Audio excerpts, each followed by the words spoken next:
শুভ সকাল। সপ্তাহখানেক পর আবার আমাদের দেখা হলো। আশা করি সবাই ভালো আছেন, সুস্থ আছেন, নিরাপদে আছেন। আসলে এখনকার যে সার্বিক পরিস্থিতি, এই পরিস্থিতিতে আমরা লকডাউন নাই, কিছু নাই, আমরা মনে করছি যে আসলে করোনাও নাই। তো এরকম মানুষের চলাফেরা দেখে এটা মনে হচ্ছে অনেক সময়। আমিও মাস্ক টাস্ক সব কিছু পরেই আসছিলাম। এখন আপনাদের সামনে দাঁড়াবার ক্যামেরার সামনে কেউ নেই, আর ওরা তো দূরে আছে স্টুডেন্টরা, এই জন্য আমি এগুলি খুলে রেখেছি। তো আপনারা সবাই সাবধানে থাকবেন, অবশ্যই মাস্ক পরিধান করবেন এবং যথাসম্ভব ঘণ্টাখানেক পর পর হাত মুখ ধোয়ার চেষ্টা করবেন, তাহলে দেখবেন আপনি সেফ।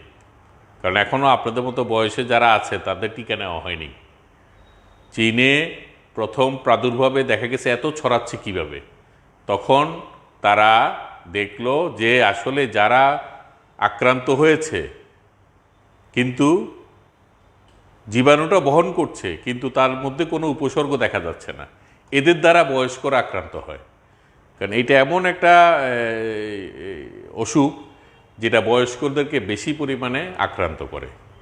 মৃতের সংখ্যার মধ্যে দেখবেন বয়স্করা বেশি, আমাদের মতো বুড়োরা, বিশেষ করে 50 ঊর্ধ্ব যারা, তাদের একটু সম্ভাবনা। আর অন্যদের তো আসলে যাদের এই লাঞ্চ খুব, এটা তো মূলত এফেক্ট করে লাঞ্চে আমাদের ফুসফুসে, তো যাদের ফুসফুসে স্ট্রোক, বিড়ি সিগারেট খান না, বিভিন্ন এখনও সুরক্ষিত আছে, প্রচুর স্ট্যামিনা আছে, তারা কিন্তু অনেক ক্ষেত্রেই সুরক্ষিত। কিন্তু তারা যদি বহন করে, সে আরেকজনকে হাঁচি কাশির মাধ্যমে আরেকজনকে প্রভাবিত করবে। তার নিজে অসুস্থ হচ্ছে না, কিন্তু তার বাবা মাকে সে অসুস্থ করছে। তো সুতরাং মাস্ক পরা থাকলে উভয় 90 to 95% সেফ। মানে যে বহন করছে সেও মাস্ক পরা থাকতে হবে, আর যিনি আক্রান্ত হওয়ার সম্ভাবনা আছে ওনাকেও মাস্ক পরা থাকতে হবে, তাহলে সেফ।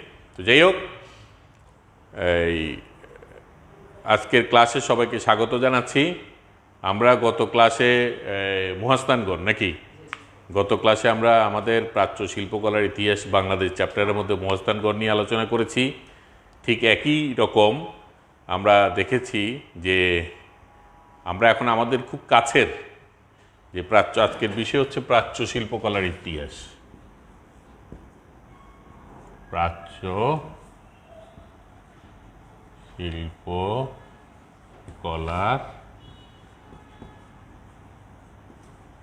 ইতিহাস, এটা আমাদের খুব কাছের একটা আজকে, যে এটা হচ্ছে যে বাংলাদেশের ময়নামতি, কুমিল্লা আমাদের আজকের বিষয়।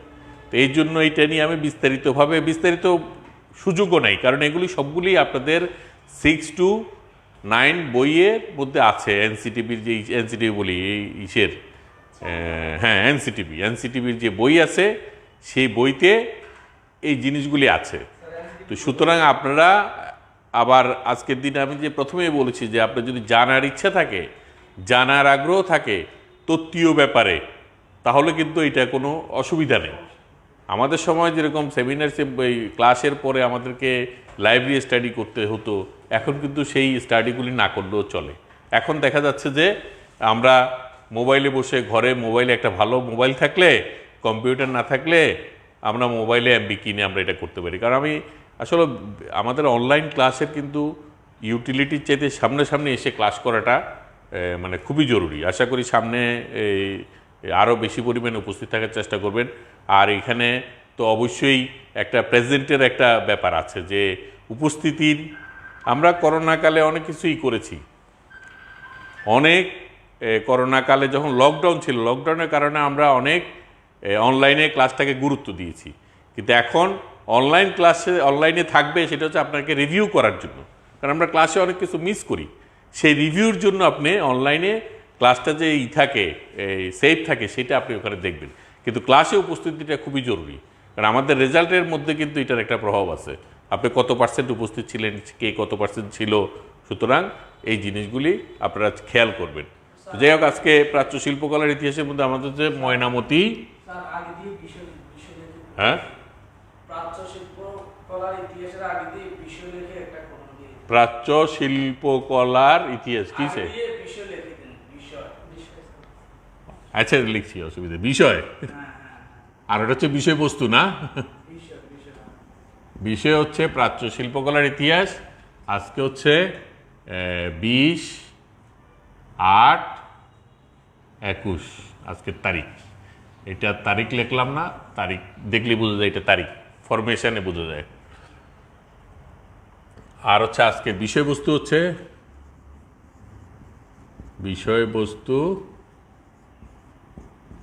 বিষয়বস্তু হচ্ছে আজকে ময়নামতি। আমাদের যে প্রাচীন শিল্পকলার ইতিহাসের মধ্যে আমাদের এখানে যে পুরানো স্থাপত্যকর্ম যেটা আবিষ্কৃত হয়েছে, প্রত্নতাত্ত্বিক নিদর্শন, সেটা সেই ময়নামতি।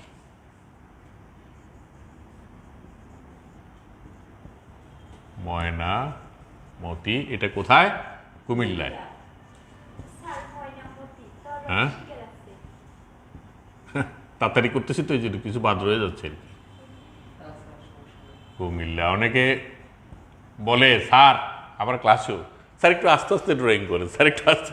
আসলে এটা এক একজনের একটা ব্যাপার, বা আমিও দেখা যাচ্ছে যে অনেকে এটা আপনাদের জন্য ভালো যদি ক্যাচ করতে পারেন। মানে আমি চাচ্ছি যেহেতু আপনাদের সিলেবাসটা অনেক বড়, এই জন্য আমি খুব আস্তে ধীরে করে কিন্তু আমার ক্লাস কিন্তু আমি 2-3টে ক্লাসের বিষয় কিন্তু একসাথেও করে ফেলি অনেক সময়। এই যে আমাদের যে একটু আগে আপনারা যারা আছেন তার মধ্যে 2-1জনের সাথে আলাপ করছিলাম যে আমাদের যেই পিসিটিসি থেকে যেই গ্রুপে যেই প্রশ্নগুলি দেওয়া হয়েছে 15 সাল এবং 16 সালের NTRC এর পরীক্ষার, ওখানে ওনারা বলতে স্যার আপনি যে আলাপ করেছেন, কথা ক্লাস করেছেন, অনেক কিছুই চলে আসছে, কিন্তু দেখা যাচ্ছে আমরা অনেক কিছু ক্লাসে সিলেবাসে আনি নেই, কিন্তু চলে আসছে। কেন চলে আসছে? ওই যে একটার ভিতরে একটা কথা আসে, এই জন্য ক্লাসগুলি খুব ইম্পর্টেন্ট, ভালো করে খেয়াল রাখবেন। যাক, এই ময়নামতি হচ্ছে কুমিল্লাতে। কুমিল্লায় আসলে শুধুমাত্র ময়নামতি না, আরও অন্যান্য পার্শ্ববর্তী অনেক জায়গা মিলে কুমিল্লা শহর এবং ওই যে এটা ব্রাহ্মণবাড়িয়া দিয়ে যাওয়ার পথে একটা রাস্তা আছে, ওয়ার্ড সিমেট্রি আছে কুমিল্লার, ওখানে আছে। তারপরে এই কুমিল্লার আরও গ্রামের দিক ভিতরে আছে, অনেক জায়গায় এই ময়নামতিকে কেন্দ্র করে মানে কুমিল্লার এই সময়কার অনেক সভ্যতার নিদর্শনগুলি খুঁজে পাওয়া গেছে। তো এটা ছড়িয়ে আছে। আর যেটা আমরা দেখি শালবন বিহার, এটা একটা অংশ, ময়নামতির একটা অংশ। এই শালবন বিহারের মধ্যে বেশিরভাগ জিনিসগুলি আবিষ্কৃত হয়েছে। এটা হচ্ছে শালবন বিহার। যাই হোক, আজকের বিষয় কোড কিন্তু আপনাদের জানা আছে, এটা একদম 1 নম্বর যে বিষয়টা। আপনার 21-এর পরে 10, 11, 12 এইভাবে বোধহয় আমাদের বিষয় কোডগুলি, আপনাদের সাবজেক্টের যে বিষয় কোডগুলি আছে এগুলি খেয়াল রাখবেন, কারণ আপনারা যখন পরীক্ষা দিবেন তখন এখানে বিষয় কোড উল্লেখ করার ব্যাপার আছে। অবশ্য প্রশ্নের মধ্যে বিষয় কোড উল্লেখ থাকে, কোনো সমস্যা নেই। আমি স্যার গ্রুপে দিলাম যে অজয় স্যার গত ক্লাসে কোন কোন বিষয় পড়াইছে, মানে একটা দুটোর বেশি উত্তর দিতে পারে না, এগুলো একটা আপত্তিকর বিষয় না? কে বলছে? আমি গ্রুপে ওদেরকে প্রশ্ন করলাম যে অজয় স্যার আজকে, হ্যাঁ আপনি দেখছি তো প্রশ্নটা করছেন যে, ওরা উত্তরটা দিতে পারলো না, তো এগুলো একটা আপত্তিকর বিষয় না? না কেন, অনেকে তো ছিল বা দেখছে, এরা বোধহয় করে আর কি। আর আমি একটা কথা বলি, যাই হোক, এর প্রেক্ষিতে আপনারা যখন প্রতিষ্ঠানের পক্ষ থেকে যখন কোনো প্রশ্ন করা হয়, এগুলি কিন্তু অ্যাটেন্ডেন্সের মধ্যে ধরা হয়। আপনি সেই উত্তরটা দিচ্ছেন না, না জানলে উত্তর দেওয়া, জানলেও উত্তর দেওয়া। তারপর এখন ক্লাসে যে যারা অনলাইনে বসে দেখছেন, আমি বললাম না যে অনলাইনে ক্লাসে আপনি অ্যাটেন্ড আছেন, আপনি ওই সময় আমরা আপনার কমেন্ট করলেন 5 ঘন্টা পরে হবে না, এটাকে আমরা অ্যাটেন্ডেন্স হিসেবে ধরবো না। আমরা অ্যাটেন্ডেন্স হিসেবে ধরবো কোনটা? যারা উপস্থিত আছে, আর যারা উপস্থিত নেই তারা ওই সময়ের ভিতরে, এই 10টা থেকে 11টার ভিতরে কে কমেন্ট করেছেন, কে প্রশ্ন করেছেন, সেটা আমরা ধরবো। সুতরাং এই জিনিসগুলি খেয়াল রাখবে। আমরা তো অনেক সময় ক্লাসের মধ্যে এই মেসেঞ্জার গ্রুপে গিয়ে আমরা দেখি এই সময় কে কী বলছে, বা আমাদের ওই গ্রুপে বলি দেখি এগুলি। ময়নামতি বাংলা। যাই হোক, এখন আমরা আমাদের বিষয়তে চলে যাই। আর আজকের বিষয়টা আমি একটু শর্ট করে নিয়ে আমি ওই আপনাদের যে সিলেবাসের যে একটা সাজেশন দেওয়া হচ্ছে 50টা প্রশ্নের, 50-60টার মতো হবে বোধহয় প্রশ্ন এখানে টোটাল। তো যাই হোক, যতটাই থাকুক, আজকে আমি তো 21 থেকে গত দিন বোধহয় আমি 1 থেকে 10 পর্যন্ত আলোচনা করেছিলাম। আজকে আমি 11 থেকে 20 পর্যন্ত আলোচনা করব ওই প্রশ্নগুলির মধ্যে। সুতরাং ওদিকে চলে যাব। আর এখন হচ্ছে যে আপনার ময়নামতি কুমিল্লা জেলায় অবস্থিত একটি ঐতিহাসিক স্থান। এ যাবৎ আবিষ্কৃত লালমাই, এটা একটা লালমাই পাহাড় অঞ্চল। এই পাহাড় অঞ্চলটাকে, এবং একটা রেলওয়ে স্টেশনটাও আছে, এটা একটা লালমাই পাহাড় অঞ্চল। এটা হচ্ছে লালমাই। আচ্ছা, কুমিল্লার লালমাই লিখি। স্যার আমার একটা পার্সোনাল রিকোয়েস্ট হচ্ছে যে আজকে এই ক্লাসের শেষে হ্যাঁ, ওদের টোটাল বিষয়গুলো নিয়ে একটাবার আলোচনা করে দিন। আমার মনে হয় জায়গাটাতে গ্যাপ আছে। লালমাই ওদের যে 10টা বিষয় আছে এগুলো একটু একটা করে বলে দিন। না, আগে তো আমি 10টা প্রশ্ন নিয়ে আলাপ করেছি। না স্যার, হ্যাঁ হ্যাঁ এগুলো একটা আবার যদি বলে দিতেন ওদেরকে আলোচনা করে। ওটা এর আগেও করেছি তো আমি। ওরা এত আমি প্রশ্ন এর আগেও আমি পুরো সিলেবাস দেখে, সম্পূর্ণ সিলেবাসটা দেখে আমি এগুলি নিয়ে আলাপ করেছি যে কোনটা কি বিষয় এবং ওগুলি কি ধরনের বিষয়। সায়েন্স আর কি করে যে কালকে প্রশ্ন করলাম সেটাই, এখন এটা যদি না করে এটা পরীক্ষার সময় ওরা বুঝবে মজা। এত টাকা পয়সা খরচ করে পড়তেছে, পরে দেখা যায় থিওরি 100 নম্বরে। আমি তো একটু আগে বলছিলাম যে আপনাদের থিওরিটার মধ্যে নাম্বার কম, সিলেবাস বড়। তো জানার একটা, আপনারা বাচ্চাদের সামনে তো অনেক কথা বলতে হবে, বাচ্চাদের বইতে কি আছে না আছে এগুলি পড়লে। থিওরিতে 50% মার্ক ওটাও বলে দেন। আর আরেকটা হচ্ছে যে আপনার এই ইসের ব্যাপারটা, ওই যে এই পরবর্তী সময় হচ্ছে আপনার যে এই কিসের ব্যাপার, যে এই প্র্যাকটিক্যালের ব্যাপারটা। প্র্যাকটিক্যালে সিলেবাসটা বড়, প্র্যাকটিস প্রচুর করতে 6 মাস ধরে প্র্যাকটিস করবেন, যেটা আছে এটা আপনি রিকভার হয়ে যাবে। আর না পারলে সেটা আপনি তো অমুক স্যার পারে না, তমুক স্যার পারে না, চাকরি পাওয়ার পরে বাচ্চারা হাসাহাসি করবে। বাচ্চারা কিন্তু স্যারদেরকে পরীক্ষা করে। স্যার দেখা যায় সোজা একটা জিনিস বলছে, স্যার একটা আপেল এঁকে দেখেন না, স্যার একটা আম এঁকে দেখেন না, স্যার একটা কলা এঁকে দেখেন না, স্যার একটা টেবিল এঁকে দেখেন না। হ্যাঁ, এই জিনিসগুলির মধ্যে কিন্তু ব্যাপার স্যাপার আছে। সুতরাং নিজের স্কিলনেস বাড়াতে হবে। তখন ওই ধমক টমক দিয়ে বন্ধ করার কোনো মাস্টারদের ধমক টমক দিয়ে বাচ্চারা ঠিকই বুঝে স্যারে পারে না দেখি ধমক দিয়ে চুপ করে দিছে, আর ওরাও ভদ্র তো ওরাও চুপ করে থাকবে, কিন্তু ভিতরে ভিতরে কিন্তু ওদের মনে একটা স্ট্রাইক করে ব্যাপারটা। আচ্ছা ঠিক আছে, ওইটা নিয়ে আমি আলাপ করবো। আর এমনি তো আজকে আমার ক্লাসে অন্যান্য বিষয়গুলিও আছে, ইসের পাশাপাশি লালমাই অঞ্চলের প্রাচীনতম সভ্যতার নিদর্শন হলো ময়নামতি প্রত্নতত্ত্ব স্থান। আমি ময়নামতির কথা উল্লেখ করেছি এবং এটা লালমাই অঞ্চলকে ঘিরে। এটা লালমাই পাহাড়, লালমাই, কুমিল্লার লালমাই এবং ময়নামতি হচ্ছে যে পুরা এইটার নাম। ইম্পর্টেন্ট হচ্ছে ময়নামতিটা হচ্ছে মানে জায়গাটা কোথায় পাওয়া গেছে, কিন্তু পুরো এলাকাটা হচ্ছে লালমাই। আর লালমাই আমরা জানি লালমাই পাহাড়ের জন্য বিখ্যাত, মাটিটা লাল, এইভাবে নাম হয়ে আসছে কিনা। তারপরে আবার পুরাতন রেলওয়ে স্টেশন আছে ওখানে, তার মানে কত আগে থেকে ব্রিটিশ আমলের রেলওয়ে স্টেশন, তার মানে ইম্পর্টেন্ট, ওখানে জায়গাটা খুবই ইম্পর্টেন্ট। কোটবাড়ি বলছে, আসলে কোটবাড়ি বোর্ডের কাছাকাছি লালমাই পাহাড়ের মাঝামাঝি, এইগুলি আপনাদেরকে দেখানো যাবে না, অনেকে পিকনিকে অনেকবার গিয়েছেন। বিহারটির অবস্থান, বিহারটির আশেপাশের একসময় শালবন গজারি বন ছিল বলে এটাকে আবার শালবন বিহার নামে পরিচিত। বিহারটির নামকরণ হয়েছিল শালবন বিহার। বিহার বলতে আসলে বৌদ্ধ মন্দিরের মতো আর কি, কিন্তু এখানে বিশাল শাল গজারির বন আছে বলে। আমাদের দেশে আর কোথায় শাল গজারির বন আছে বলতে পারবেন? এটা ভালো করে খেয়াল করেন ভৌগোলিক। আরেকটা হচ্ছে যে আমাদের যে আমরা ঢাকা থেকে যদি ময়মনসিংহের দিকে যাই, গাজীপুর এলাকার দিকে একটা শালবনের বন আছে। আরেকটা হচ্ছে যে একদম সেই আমাদের উত্তরে রাজশাহী এলাকায়, যেখানে মানে পুরাতন মাটি যেখানে সমসাময়িক 500-1000 বছরের মধ্যে বালু জমে, যেরকম এখন আমাদের ধরেন এই হাতিয়াতে নিঝুম দ্বীপ তৈরি হচ্ছে, আজকে 1000 বছর পর ওইখানে হয়তো বা অনেক ধরনের স্থাপনা তৈরি হয়ে যাবে, বিশাল বিশাল নগর গড়ে উঠবে, ওখানে সমুদ্র সৈকত থাকবে, ওখানে সি পোর্ট থাকবে, অনেক কিছুই থাকতে পারে যদি ঠিকমতো যদি গড়ে উঠে এটা। হ্যাঁ, আর হাতিয়া যেভাবে উত্তর দিকে ভাঙতেছে দক্ষিণ দিকে গড়ে উঠতেছে। আবার যে হিমালয়ের যে বিশাল যেই আমাদের দেশের মেঘনা নদীর পানিটা পরিষ্কার, আপনি চাঁদপুরে গেলে মেঘনা আর যমুনার পানি একসাথে প্রবাহিত হয়, দুইটা মিশে না। দেখবেন যে দুটা পাশাপাশি। যখন আপনারা ঢাকা থেকে যদি কোনো সময় বা চাঁদপুর থেকে যদি ঢাকায় যান ফেরিতে, লঞ্চে, বা চাঁদপুর থেকে ঢাকা থেকে যদি চাঁদপুরে যায়, যখন মেঘনা নদীতে পড়ে, মোহনাটাতে পড়ে, তখন দেখবেন যে ওই যে যমুনা পদ্মা নদীর যেই অংশটা, পদ্মা যমুনা তো একসাথে হয়ে গেছে আরিচা ঘাটের এখানে, এরপরে পদ্মা নাম ধারণ করে এসে এটা রাজশাহীতে এই চাঁদপুরের এখানে এসে মেঘনার সাথে মিশে গেছে। তারপর মেঘনা আর পদ্মা একসাথে হয়ে বঙ্গোপসাগরে পতিত হয়েছে আমাদের হাতিয়ার পাশ দিয়ে। এটা হচ্ছে যে মেঘনা যমুনারই, যমুনার পদ্মা আগেই এক হয়ে গেছে, এখানে এসে মেঘনার সাথে মিশে গেছে। মেঘনার পানিটা পরিষ্কার, আর ওই পদ্মা থেকে আসা পানি, পদ্মা যমুনার পানি হচ্ছে যে ঘোলা। এটা কেন? কারণ পদ্মা যমুনার উৎপত্তিস্থল থেকে প্রচুর পরিমাণে পলিমাটি, মেঘনার চাইতে ওই দুই জায়গার থেকে প্রচুর পরিমাণে পলিমাটি আমাদের দেশে এসে এই চরাঞ্চলটা গড়ে উঠছে। খালি নদী ভেঙে ভেঙে একদিকে ভাঙে একদিকে গড়ে, এটা না, এটা আমাদের দেশের, এটা হচ্ছে আশীর্বাদ।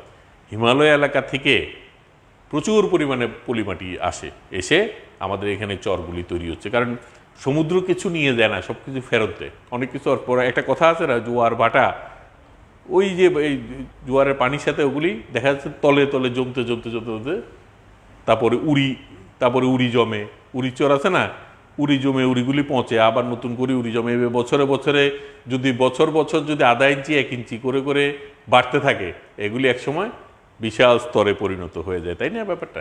হিমালয় পর্বত বাড়তেছে না, ওটা অন্য একটা ব্যাপার। এগুলো ভৌগোলিক ব্যাপার, কিছু যে জানতে হবে আমাদেরকে, আর বিশেষ করে ফাইন আর্টসের টিচাররা কত কিছু যে জানতে হবে আলোচনার ভিতর দিয়ে।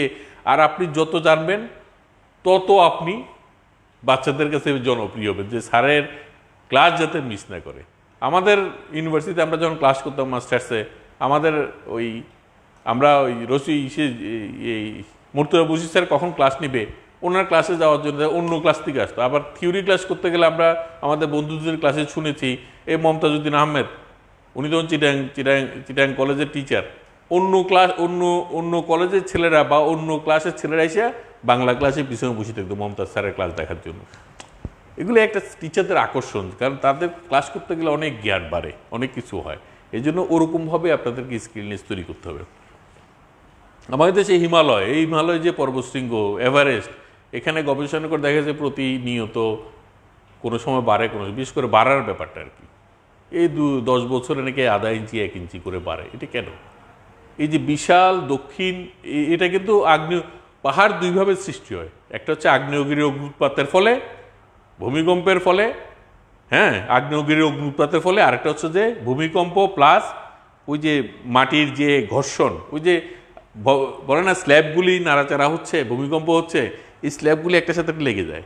আমাদের এই পাক ভারত উপমহাদেশ আগে প্রশান্ত মহাসাগরের মধ্যে ছিল, এটা ওই অংশের সাথে মিলিত ছিল না। এটা এসে যখন ভাসতে ভাসতে যখন লক্ষ কোটি বছরের ব্যবধানে যখন লেগে গেছে, এই স্তরের সাথে যখন এই স্তরটা লেগে গেছে, এভাবে লাগতে লাগতে এভাবে উঠে গেছে। আপনি দেখেন এই যে এই পাক ভারত উপমহাদেশের এলাকার পুরো উত্তর অংশটা পাহাড়, এটা কিন্তু ভূমিকম্পের সৃষ্টি হয়নি। এটা ওই একটা স্ল্যাবের থেকে আরেকটা স্ল্যাব এসে যে একটা সাথে লাগছে, লেগে আস্তে আস্তে করে প্রচুর পানির চাপ, প্রশান্ত মহাসাগরীয় পানির একটা চাপ আছে না, এই চাপ আবার এদিকে ল্যান্ড, এই দোনোটা চাপে পড়ে এই মাঝখানের অংশটা আস্তে আস্তে করে উঁচু হয়। এইভাবেই সম্পূর্ণ এই আফগানিস্তান নিয়ে এদিকে উত্তর অংশটা নিয়ে, তারপর এদিকে হিমালয় নিয়ে, এগুলো কিন্তু একটা সাথে লিঙ্ক আছে। আমাদের সেই সীতাকুণ্ড থেকে শুরু হয়েছে, এগুলি এমনি শুরু হয়নি। সীতাকুণ্ড পাহাড়ও কিন্তু এই হিমালয় পর্বতশৃঙ্গের সাথে লিঙ্ক আছে। তারপর এখান দিয়ে আলমাই টালমাই এগুলি অংশ, কিন্তু এগুলি বিচ্ছিন্ন হয়ে গেছে, এগুলি ছোটোখাটো। কিন্তু এদিকে আপনি সীতাকুণ্ড থেকে ধরে, এদিকটা তো পূর্ব দিক না, এই সীতাকুণ্ড থেকে ধরে উত্তর দিকে আস্তে আস্তে করে যেতে যেতে সেই গারো পাহাড়টার অঞ্চল ধরে, যাই হোক, কথার পিঠে কথা অনেক কিছুই চলে আসে। আসলে কথা বলাই তো হচ্ছে থিওরি ক্লাস, আর আপনাদের আর কী ব্যাপার হবো, একটু ঘাটলেই তো সব পেয়ে যাবেন। ফর্মাল কথা আমি যেগুলি বলছি এগুলিও তো পাবেন না, কিন্তু আপনার ফর্মাল পাস করার জন্য কোনো সমস্যা হবে না, রিলেটেড সব কিছুই হবে। আচ্ছা, এটা কি কেন বলছে কোটবাড়ি বোর্ডের বলছে ওইখানে, ওই যে ওখানে জানেন কি কি আছে, একটা বার্ড, মানে আমাদের বাংলাদেশের যে বিভিন্ন অফিসারদেরকে ট্রেনিং দেওয়ার জন্য একটা প্রতিষ্ঠান আছে। তারপরে এখন ওইখানে বিএড কলেজ আছে, কুমিল্লা বিএড কলেজ আছে, হ্যাঁ, এই ধরনের অনেক ধরনের প্রতিষ্ঠান আছে। এখন তো কুমিল্লা বিশ্ববিদ্যালয়, ওখানে কুমিল্লা বিশ্ববিদ্যালয়টা ওই জায়গায় হয়েছে। তো যাই হোক, এই শালগঞ্জের বন ছিল বলে এটাকে শালবন বিহার বলে। ধারণা করা হয় যে খ্রিস্টীয় 7ম শতাব্দী থেকে 8ম শতাব্দী, তাহলে খ্রিস্টীয় 7ম থেকে 8ম, মানে 700 থেকে 700, আমি এভাবে লিখি 700 থেকে 800 শতাব্দী,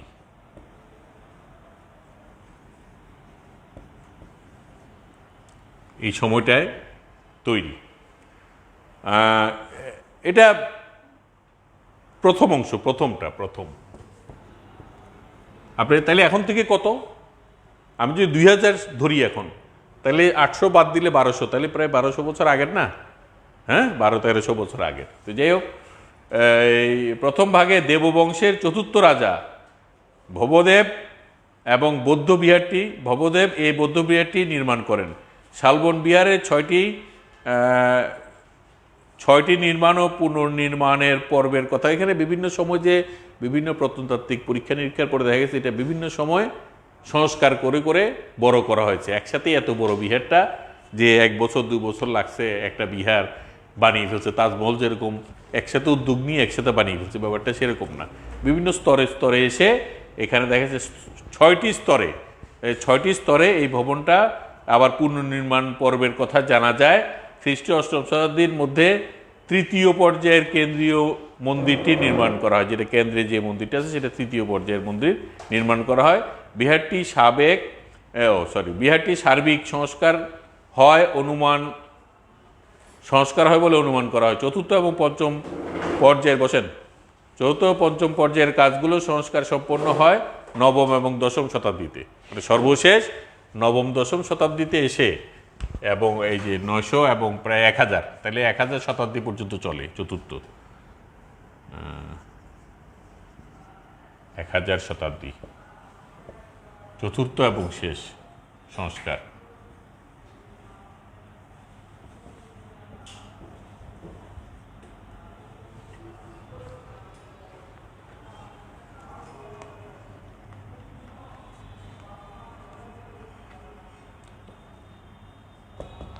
চতুর্থ এবং শেষ সংস্কার হয় তখনকার সময়।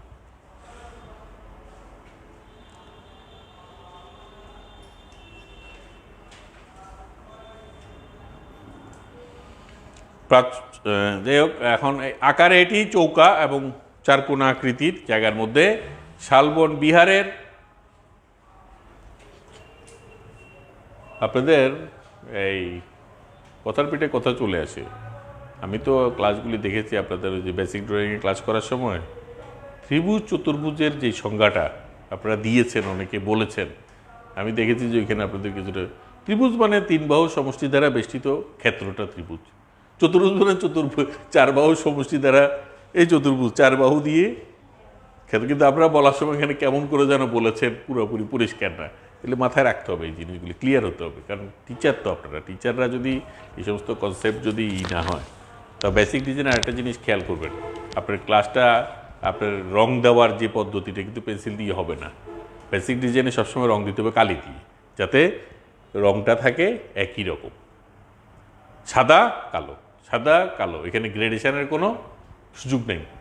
এটা গ্রেডেশনের অন্য পদ্ধতি, কিন্তু এখন আপনাদেরকে যেটা করাচ্ছে সেটা ওইভাবেই করাচ্ছে, আমি দেখেছি। তো এটা জাস্ট আমার একটা অ্যাডভাইজারি, এটাতে করে আপনারা, ধর আমি একটা নমুনাও দিয়ে দিয়েছি, যেই করাক, সবাই তো আমাদের স্টুডেন্ট, আবার সবাই তো আমাদের ক্লাস, সবই আমাদের ক্লাস, তাই না ব্যাপারটা? তো নমুনাও দিয়ে দিয়েছি, ওইভাবে দেখবেন, সবসময় সলিড কাজ করার চেষ্টা করবেন। আর আপনাদের ওইখানে একটা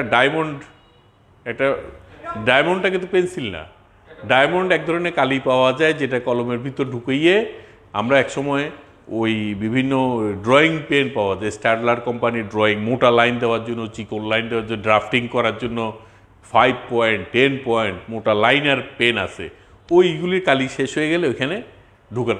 এখন তো এই সমস্ত সিগনেচার পেনের কালিও পাওয়া যায়। আপনি লাইনার বা ভালো মোটা বল পেন, মোটা ওই যে জেল পেন আছে না, ওগুলোর মধ্যে যত মোটা পাওয়া যায় কিনবেন, কিনে লাইন দেওয়ার কাজটা ওইটার মধ্যে করবেন। তারপর ভিতর আপনি সিগনেচার পেন দিয়ে রং দিয়ে দেন না, কালো সিগনেচার পেন দিয়ে। আর ডিজাইনটা যখন করবেন তখন আর্ট কার্ডে করেন ডিজাইনটা, সাধারণ কাগজে করবেন না, তাহলে পিছনের দিকে চলে আসবে। ডিজাইনটা আর্ট পেপারে করার নিয়ম। যাই হোক,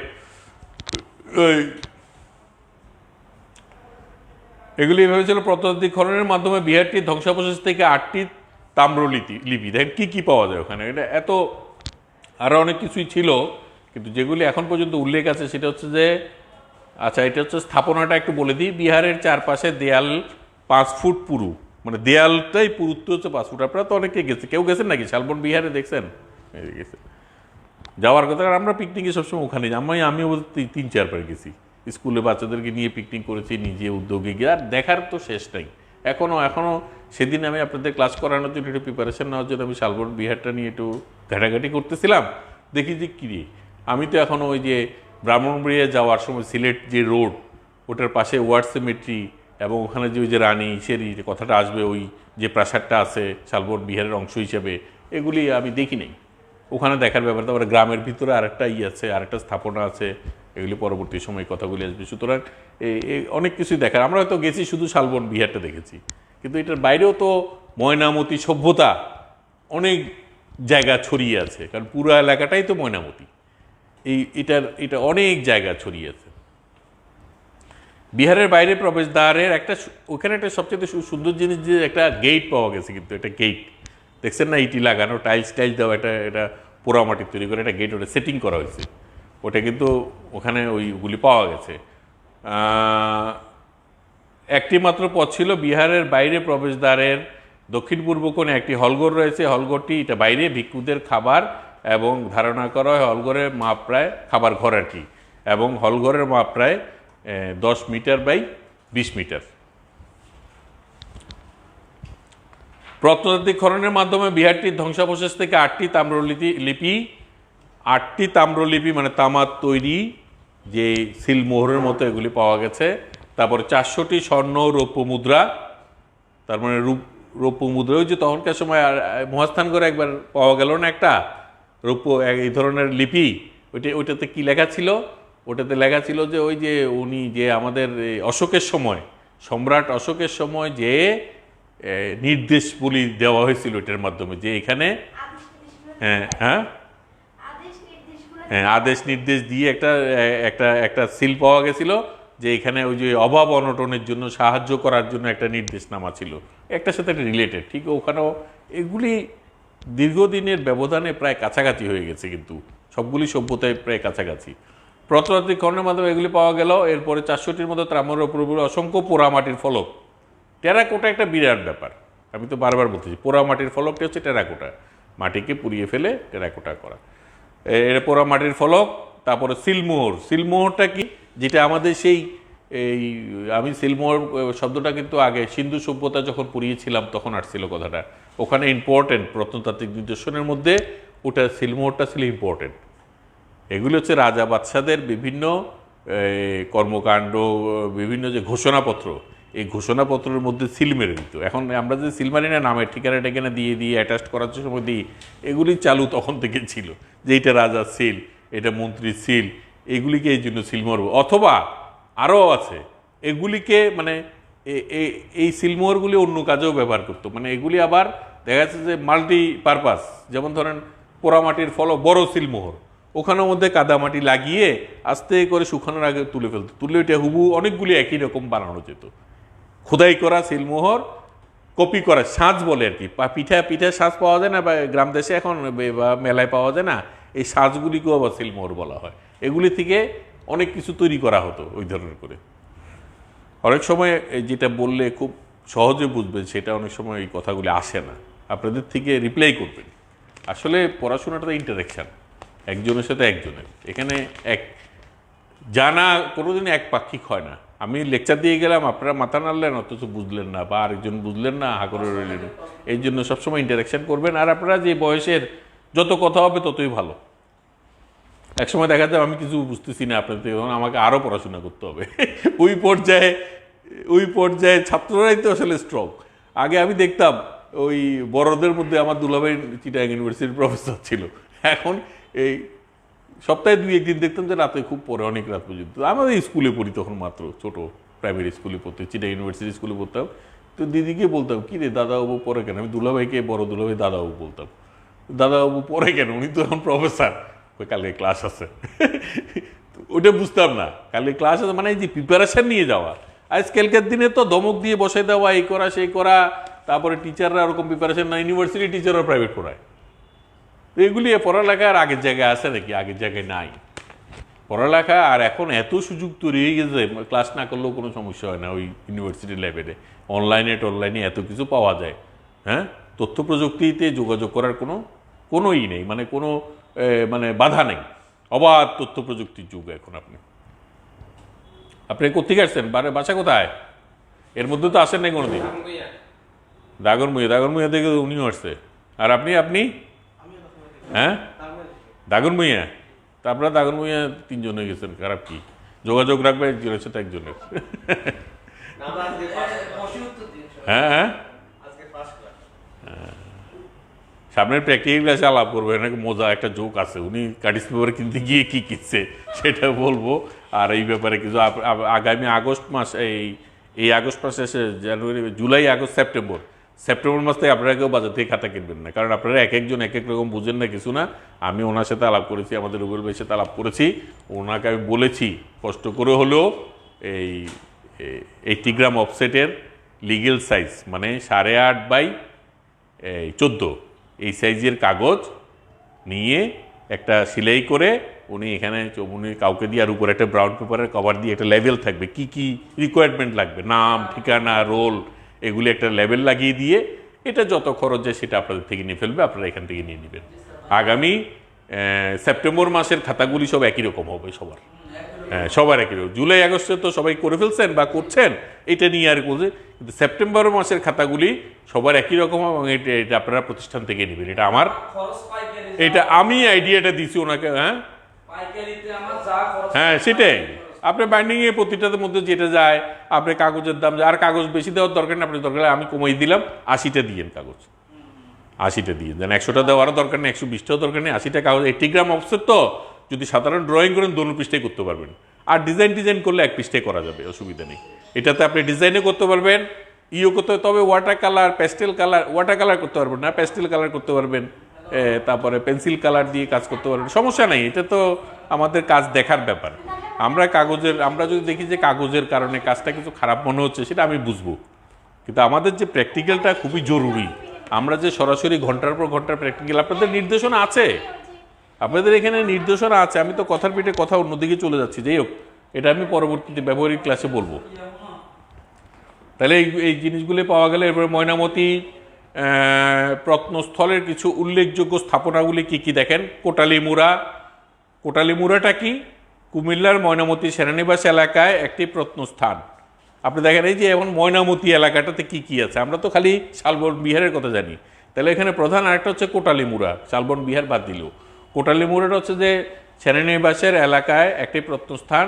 ওই জায়গাটা ঢাকা কুমিল্লা সড়কের থেকে প্রায় 2 মাইল দক্ষিণে, শালবন বিহার থেকে 3 মাইল উত্তরে। তার মানে আমরা এগুলি দেখি নাই, কিন্তু কোটালীমুড়ার নাম শুনেছি, কিন্তু আমি যাই নাই কোনোদিন, আমিও যাইনি, কিন্তু এইগুলি দেখতে হবে আপনাদেরকে। এগুলি মানে এই যে, তারপরে আরেকটা ইট খোলা মুড়া বলে আরেকটা, এরা আগে থেকে এগুলিকে মুড়া বলতো। আসলে আমাদের চিটাগাঙে মুড়া কাকে বলে? চিটাগাঙে মুড়া বলে যারা একদম পাহাড়ের ভিতরে গিয়ে যে কোথায় যান, মুড়াই যাই, কি করেন, বাঁশ টাস কেটে আনে যারা বিক্রি করে, মুড়ার যার। আমি তো চিটাগাঙে আমার বোন একটা বিয়ে হয়েছিল কানুগোপাড়া, একদম স্যার আশুতোষের নাম শুনেছেন? ওনার নামে একটা কলেজ আছে, ওই খুব পুরাতন, এগুলি কেন বিখ্যাত জায়গা, পুরাতন চিটাগাঙের ওই সমস্ত জায়গাগুলি, কালুরঘাট, তারপরে এই কানুগোপাড়া, ধলঘাট, এগুলো হচ্ছে মাস্টার দা সূর্য সেনের সময় বিপ্লবীদের বিশাল আখড়া ছিল এগুলি, মানে এই জন্য এগুলি খুব নাম করা যায়। ওখানে স্যার আশুতোষ কলেজ আছে, তো ওখানে গেলে আমরা মুড়া যাই, কই যায়, এরা মুড়া থেকে এনে বাসটা, এগুলো প্রাকৃতিক অবাধ, মানে অনেক সম্পদ ছিল, অনেক সম্পদ। এখনও রাঙামাটিতে আপনি, তারপরে কি বলে এদিকে এটা খাগড়াছড়ি, এই সমস্ত এলাকায় যারা আদিবাসী, তাদের মধ্যে তো 50 to 60% আছে যারা প্রকৃতি সম্পদের উপর নির্ভর করে আছে, যাচ্ছে এনে কেটে বিক্রি করতেছে, চাল ডাল কিনে নিয়ে যাচ্ছে, হ্যাঁ বাস, কে কাকে জিজ্ঞেস করে। তো এখনো এটা নিয়ে ওখানে বর্ডার নাই, যতই বলুক বর্ডার থাকে, অনেক জায়গা আছে বর্ডার নেই, কিন্তু পাহাড়ি এলাকা প্রকৃতি এদেরকে এক করে ফেলছে। ইটখোলামুড়া বাংলাদেশের কুমিল্লা জেলার ময়নামতি অঞ্চলে অবস্থিত একটি, আচ্ছা আমি লিখবো, একটা হচ্ছে যে কটিলামুড়া, এক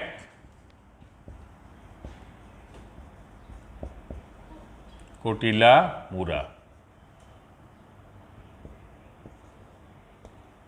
তারপর হচ্ছে যে ইটখোলামুড়া। ইটখোলামুড়া কি? ইটখোলা মানে, ইটখোলা কাকে বলে জানেন তো না? যেখানে ইট বানায় না, এটার নামটা কেন ইটখোলা? এটা আসলে এখানে নাম হয়ে গেছে, কারণ অনেক 500-600 বছর আগে তো ওইখান থেকে মানুষ ওই প্রত্নতাত্ত্বিক নিদর্শনের ওগুলি তো মাটির নিচে চাপা পড়েছিল, বিভিন্ন কারণে পরিত্যক্ত হয়ে গেছিল।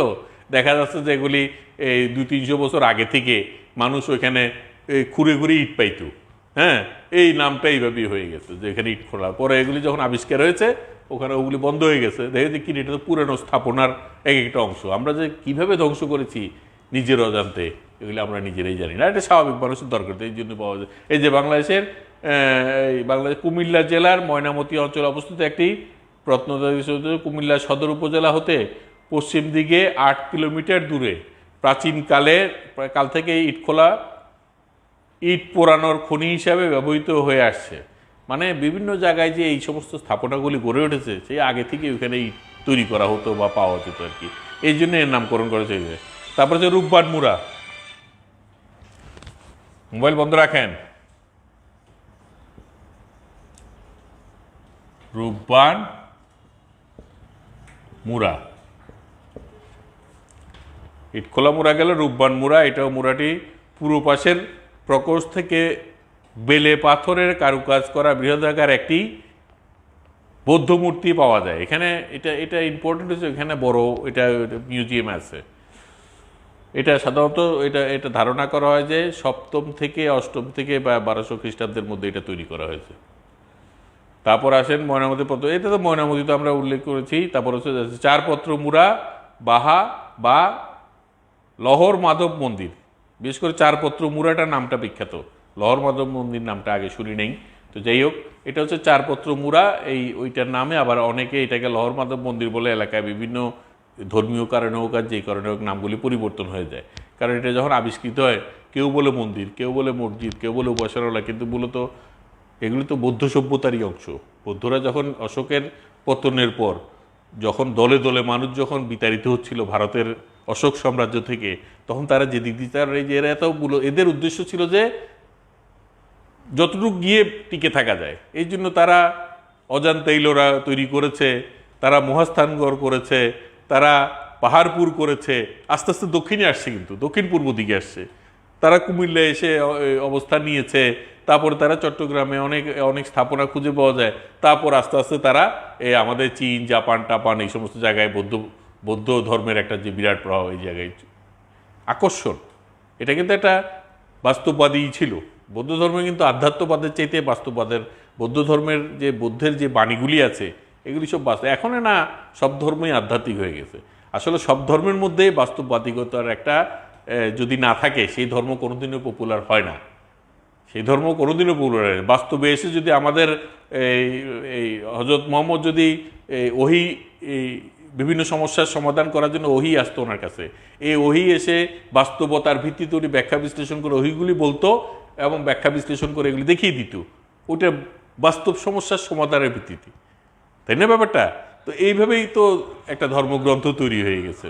তারপরে এর আগেও যত আমরা যে বিভিন্ন সন্ন্যাসী বা বিভিন্ন হিন্দু ধর্মে, তারাও আগের এটা, তখন দেখা যায় মুনি ঋষিরা যে বাস্তবিকই, এগুলি হচ্ছে যে বেদ উপনিষদ এই সমস্ত কথা কিন্তু বাস্তবতার নিরিখেই চলে আসছে। যাই হোক, তারপর হচ্ছে চারপত্র মুরা,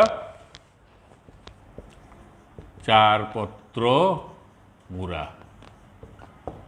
তারপরে হচ্ছে শালবন বিহার, যেটা আমরা একটু বেশি বলে ফেলছি। শালবন বিহারটা বাংলাদেশের প্রাচীন সভ্যতা 1200 পর্যন্ত এলাকায় শুরু করেছি। এটা 1200, হ্যাঁ বুঝলাম না এই বিষয়টা। হ্যাঁ হ্যাঁ হ্যাঁ, ওগুলি ছোট আকারে আসে আর কি। আর আপনাদের তো বড় প্রশ্ন খুব একটা নাই। আমি ওই দুইটা প্রশ্ন নিয়ে আজকে আলাপ করব। আমি ওটা আমার মেমোরিতে আছে, যে দুইটা প্রশ্ন উনি দিয়েছেন, যতটুকু দেখি না কি কি, ওটা তো কোনটা আমাদের হয় নাই, কোনটা একটু পরিচিত করে দিব। 15 এবং 16তম না? যাই হোক, অসুবিধা নেই, ওইটা তাৎক্ষণিকভাবে সবকিছু বলে ফেললে এটা একটা মেমোরিতে থাকলো, ওনাদের সমস্যা নেই। এই যে আরেকটা জিনিস, রানী ময়নামতির প্রাসাদ, এটাই আমি বলেছিলাম যে চট্টগ্রাম কুমিল্লা জেলার বুড়িচং উপজেলার ময়নামতি ইউনিয়নের সাবেক বাজার এলাকায় অবস্থিত। স্থায়ীভাবে এটি রানী ময়নামতির প্রাসাদ নামে পরিচিত। তাহলে ময়নামতি একজন রানী ছিল, এটা আমরা আগেই জেনেছি। যে লোকমুখে জানা যায় প্রথমে একটি এটা একটি ক্রুশাকার মন্দির ছিল। মানে এটা ক্রুশাকার বলতে ওই যীশু খ্রিস্টের ক্রুশ আছে না, ক্রস চিহ্ন আর কি, মাঝখানে একটা জায়গা আর ক্রস চিহ্ন, ক্রুশাকার মন্দির ছিল। পরবর্তী সময় সংস্কার করে ছোট আকারের মন্দির বানানো হয়েছে। খনন কাজ করার সময় এখানে বেশ কিছু পোড়ামাটির ফলক এবং অলঙ্কার আবিষ্কৃত হয়েছে। খননের পরে বিশ্লেষকরা ধারণা করেন এই প্রাসাদটি 8ম থেকে 1200 শতাব্দী প্রাচীন কীর্তি। কুমিল্লা সিলেট মহাসাগরের পূর্ব পাশে ময়নামতির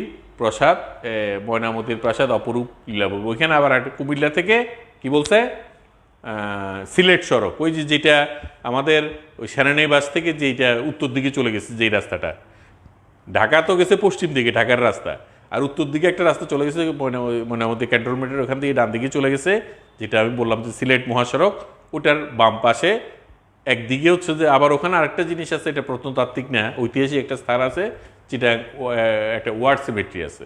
মানে প্রথম বিশ্বযুদ্ধে ব্রিটিশরা মারা গেছে এখানে যুদ্ধ করতে করতে, হ্যাঁ, ওদেরকে আর ওখানে দেশ পর্যন্ত নেওয়া, তখন তো ব্রিটিশ শাসন ব্যবস্থা চারদিকেই, এই জন্য ওখানে ওদেরকে কবর দিয়ে ওখানে একটা স্মৃতিসৌধ করা হয়েছে। এরকম আরেকটা সিমেট্রি আছে, কোথায় বলতে পারবেন? এটা ওয়ার্ড সিমেট্রি দুটো আছে, আমার জানা মতে দুটো আছে, একটা হচ্ছে যে এই ময়নামতিতে, আর আরেকটা আরো বড়, সেটা হচ্ছে যে চিটাগাঙে, যেটা আমাদের চিটাগাং আর্ট কলেজের খুব কাছে। আমরা ওখানে গিয়ে পাতা টাতা এই সমস্ত ড্রয়িং করতাম, দৃশ্য আঁকতাম বসে টসে। ওইটা একটা বিশাল জায়গা, এখন অনেক রেস্ট্রিক্টেড হয়ে গেছে সমস্ত জায়গায়, যেহেতু নিরাপত্তা বলতে তেমন কিছু নেই, সমস্যা হয়ে গেছে, এই জন্য অনেক কিছুই জায়গাটা, আগে আমাদের সময় আসলে অনেক মুক্ত ছিল, আমরা যেখানে ইচ্ছে সেখানে দিনের পর দিন কাটিয়ে চলে আসছি। এখন ছেলে মেয়েরা মিলে রেলওয়ে স্টেশনে গিয়ে রাত জেগে ড্রয়িং করার কথা চিন্তা করতে পারবে? কিন্তু আমাদের সময় আমরা করেছি। আমরা হয়তো দেখা যাচ্ছে যে আমরা 40 জনের টিম, তার মধ্যে দেখা যাচ্ছে যে ওই আমরা রাজি হয়েছি, যারা একটু বেশি পাকা ছিলাম আর কি, একটু এই আজকে রাত্রে করবো, তো দেখা যাচ্ছে মাঝে মাঝে 2-1টা মেয়েও রাজি হয়ে যেত, ওদের ভাইটাই কাউকে নিয়ে আসতো, ও বসে থাকতো, আর আমরা ওই রাত জেগে ওই যে সমস্ত লোকরা ওই স্টেশনের মধ্যে ঘুমাচ্ছে, হ্যাঁ, এই চারকোল দিয়ে ড্রয়িং করা, পেন্সিল দিয়ে ড্রয়িং করা, বোর্ড নিয়ে হাঁটতেছি, আর দিনের বেলা মাঠে গরু চড়তেছে, গরুর পিছিয়ে পিছিয়ে ঘুরে গরু আঁকতেছি। তো যাই হোক, এইরকম অনেক ধরনের, আমি আর আগে যেরকম এইভাবে করে আপনাদেরকে ভিডিওতে বা আমি এগুলি দিয়ে দিব আপনাদের লিঙ্কে, যে এখানে যে একটা বড় গেট আবিষ্কৃত হয়েছে, খুব সুন্দর কারুকাজ করা, এগুলি ফটোগ্রাফিগুলি আমরা দেখেছি। তারপরে পোড়ামাটির ফলক, তারপরে যে স্থাপত্য নির্দেশনা, স্থাপত্যের যে ব্যাপারগুলি, তারপরে শুধু রিলিফ ওয়ার্ক, পোড়ামাটির ফলকের মধ্যে ফলকের রিলিফ ওয়ার্ক বলে একটা কথা আছে, যে একটা জায়গা হঠাৎ করে উঁচু হয়ে হয়ে এইভাবে করে করা হয়েছে, এটা 2 ডাইমেনশনাল ধরা হয় আর কি, এটাকে বলে রিলিফ ওয়ার্ক। এই ধরনের কিছু ভাস্কর্য আবিষ্কৃত হয়েছে। তারপরে বিভিন্ন আবার 3 ডাইমেনশনাল ভাস্কর্য আবিষ্কৃত হয়েছে। এগুলির উদাহরণ হিসেবে আমি কিছু ছবি টবি আপনাদেরকে দিয়ে দেবো, আর আপনারা নিজেরাও ওই সমস্ত জায়গায় প্রত্নতাত্ত্বিক নির্দেশন হিসাব করলে পাবেন। এই গেল আজকের ময়নামতির ব্যাপারটা। ময়নামতি খুব কাছের, এটার মধ্যে দেখার অনেক কিছু ব্যাপার আছে, আপনারা যাবেন সুযোগ হলে। আমরা যদি সামনে শীতকাল আসতেছে, আমরা তো যে কোনো কোর্সেরই তো একটা নিয়ম আছে, টিক করা, এটা আমরা করবোই। হ্যাঁ, বুঝলাম না, হ্যাঁ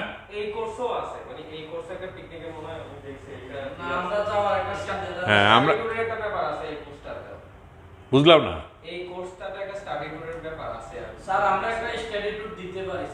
এই তো শেষের দিকে আর কি, প্রতি সেমিস্টারেই শেষের দিকে হবে, কারণ স্টাডি ট্যুর আমরা যদি মনে করি যে ময়নামতি আমরা যদি মনে করি যে না আমরা ইসে যাবো, বেশি দূরে ট্যুরে যাওয়ার দরকার নেই।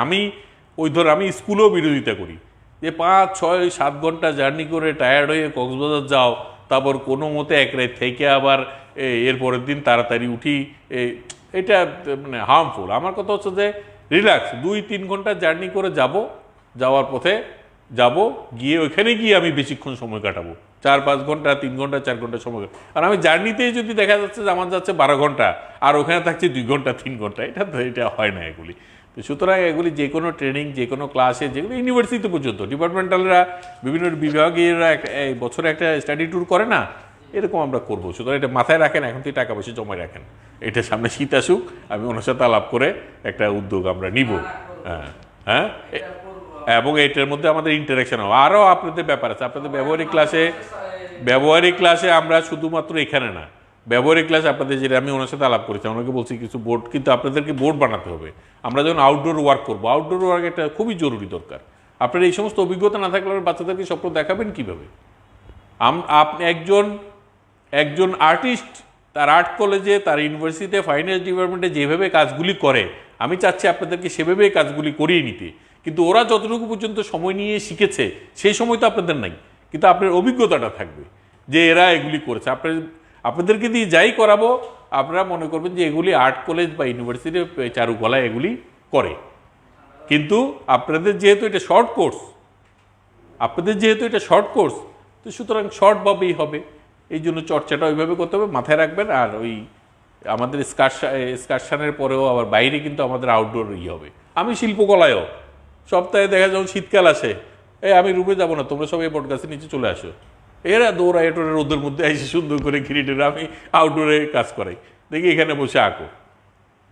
এই যখন একদম ব্যবহারিক কাজ করাই, ও গাছের পাতা করে বা ফুল ড্রয়িং করাই, আবার এইগুলি করে, আপনারাও এটা করবেন। আমি আমার স্কুলেও এরকম করেছি। পুরো একটা প্রথম সারা তো আশ্চর্য, কী রে অজবাবু করে কি, পরে দেখলাম যে তো ছেলেমেয়েরা খুবই মজা পাচ্ছে। আসল কথা হচ্ছে আনন্দের ভিতর দিয়ে বাচ্চাদেরকে শিখাতে পারাই তো একটা বড় ব্যাপার। স্টিল লাইফ স্কুলে সাজিয়ে ক্লাস নেওয়ার কোনো সুযোগ নেই, আছে? স্টিল লাইফ বুঝছেন, জড়জীবন কোনো একটা গ্লাস বা জগ সাজিয়ে ক্লাস নেওয়ার সুযোগ নেই, কারণ এত একটার পর একটা 60-70 জনের একটা ক্লাস, আমাদের তো 60-65 জন করে ক্লাস। একজন ওরা সবাই এসে কি দেখে আঁকতে পারবে না।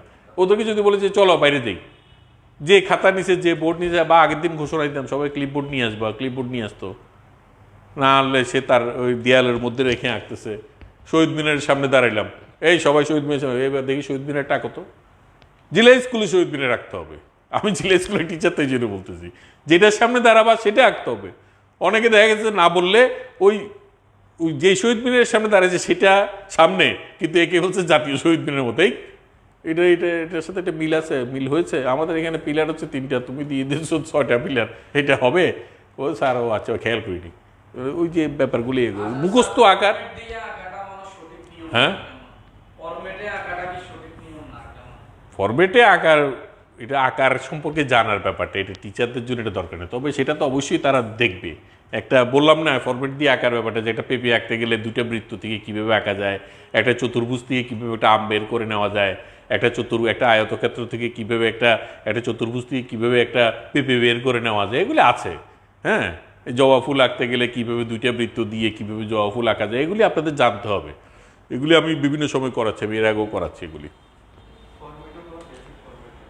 আচ্ছা, যাই হোক, এবার আমরা চলে আসি আমাদের যে পরবর্তী যে আমাদের ওই যে কি বললাম, একটা সাজেশন দিয়েছিল আপনাদেরকে বড়, সেই সাজেশনের 11 নম্বর প্রশ্নটা থেকে। হ্যাঁ,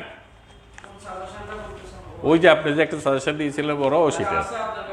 হ্যাঁ, আছে না, আমার যেটা আছে আর কি। এখানে প্রথম প্রশ্নটা ছিল আমার, প্রথম দিকেরটা তো প্রথমে আলোচনা করেছি, এরপরে আজকে হচ্ছে 11 নম্বর প্রশ্ন। আমি গত ক্লাসে 1 থেকে 10 পর্যন্ত করেছি, এরকম প্রতি ক্লাসে আমি 10টা করে করবো যতদিন শেষ না হয়।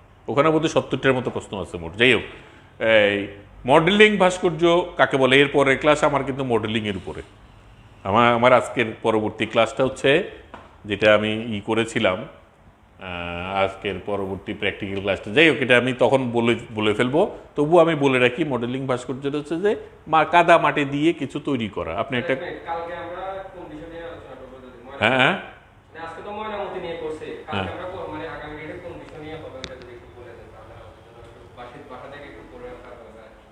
মানে থিওরিতে আগামের বিষয়টা হচ্ছে,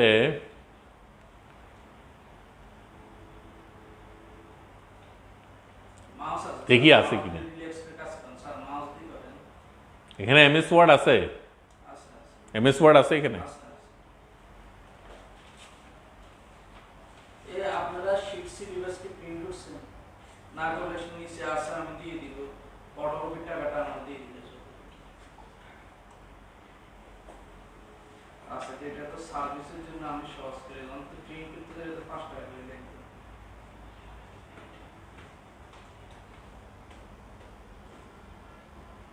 রুটিন দিয়ে গেল সিলেবাস আপনার স্ক্যানারে হার্ড কপি কারো কাছে আছে নি সিলেবাস? না, আমার ওই যে গত ক্লাসের কথাটা বলতেছিল যে সে এখানে আসলে আমি কি করি, ওই পেন ড্রাইভটার মধ্যে এবার ওই যে আমার ওই যে ওই ছিল না,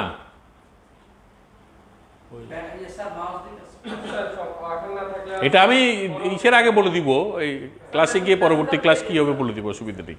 ওটা আমার ইসে ছিল, ওই পেন ড্রাইভে ছিল যে গত যে আমি 15ই আগস্টের জন্য কাজ করেছি না, তখন আমি অনেক কিছু মুছে ফেলছি এখান থেকে। আজকে শুধু ক্লাসটা আমি একটু ইটা এই নিয়ে আসছি, আর ওইটা আমি খেয়াল করিনি, আমার ওইটা ইসে ছিল। আর একটা একটা প্রশ্ন করছে মুরা কি, মুরা মুরা কি স্যার?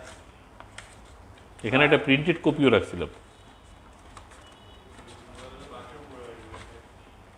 যাক, এটা আমি বাসায় গিয়ে ওটা আমি দিয়ে দিব, বুঝছেন, আগামী ক্লাসেরটাই। তাহলে এটা প্রিপেয়ার আমি একবার মাথায় রাখছিলাম যে এটা দিলে, কিন্তু আপনারা তো যেটা কারেন্ট ক্লাস বা অতীত ক্লাস এটাই ঠিক মতো ফলো করেন না। আমি তো দিতেই পারি, আমার তো কোনো সমস্যা নেই, আমি ক্লাসের বাইরে আপনাদের নিয়ে ভাবি যে কীভাবে আপনাদেরকে একটু স্কেলনেস তৈরি করে দেওয়া যায়। আপনারা তো বিভিন্ন আমাদের মেসেঞ্জার গ্রুপ এবং যে আমাদের ফেসবুক গ্রুপ যেটা আছে পিসিটি, যেটা পিসিটিসি, যেটা এখানে আপনারা দেখবেন সব ক্লাসগুলি আছে। আমি এখানে একজনে দিল মুরা কি, মুরা মুরা হ্যাঁ মুরা কি, বললাম তো মুরার উত্তর দেওয়া হয়ে গেছে। না একজনে প্রশ্ন করছে মুরার নিয়ে আমি বললাম না, তারপর ও তো ক্লাস ফলো করে নাই, বুঝলেন?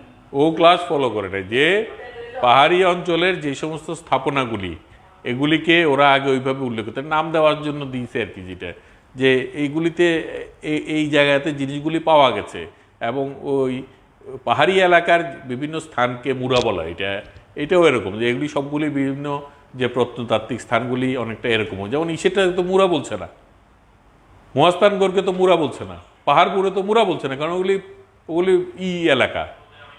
কিন্তু আমাদের এখানে এটাই কেন বলছে, এটাই বলছে এগুলি পাহাড়ি এলাকার ভিতরে ভিতরে। আগে মানুষ খুঁজে খুঁজে যেত, মুরাতে যেত বিভিন্ন কিছু করার জন্য, এই জন্য। আর তাছাড়া বৌদ্ধ ধর্মের হিসাবে ওরা যে এইগুলি আছে, এই আঞ্চলিক ভাষা এবং ওদের ধর্মীয় ভাষা হিসাবে মন্দিরগুলিকে ওরা মুরা হিসেবে স্তূপও বলে। স্তূপ কেন্দ্রীয় মন্দির, পুরো স্থাপনার কেন্দ্রীয় মন্দিরটাকে ওরা স্তূপ বলে, মানে যেখানে কেন্দ্র, যেখানে উপাসনা হয় সেটা হচ্ছে স্তূপ, আর পুরাটা হচ্ছে একটা স্থাপত্য নিদর্শন। দেয়ালের গুরুত্ব কি, একটা আরেকটা প্রশ্ন আছে আমার, দেয়ালের গুরুত্ব, হ্যাঁ দেয়ালের গুরুত্ব গুরুত্ব। আচ্ছা যাক, আমি আগে এই প্রশ্নগুলি শেষ করি। ওটা কি আমাদের ক্লাসের সাথে রিলেটেড? হ্যাঁ কি প্রশ্ন করছে? দেওয়ালের গুরুত্ব কি স্যার? এখানে দেওয়ালের গুরুত্ব কত, এটা দিলাম। ময়নামতিতে একটা দেওয়ালের কথা বলছে না, প্রায় 2 ইঞ্চি 2.5 ইঞ্চির পুরুত্ব একটা দেওয়াল পাওয়া গেছিল।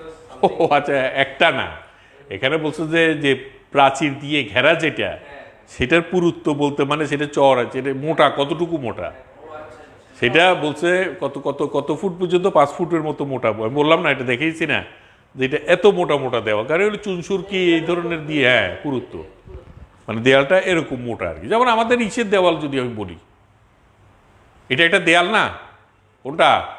চীনের প্রাচীর, চীনের প্রাচীর একটা দেয়াল না? তো চীনের প্রাচীরটা মোটা কতটুকু সেটা বোঝানোর জন্য 10টা ঘোড়া পাশাপাশি প্রাচীরের উপর দিয়ে যেতে পারতো।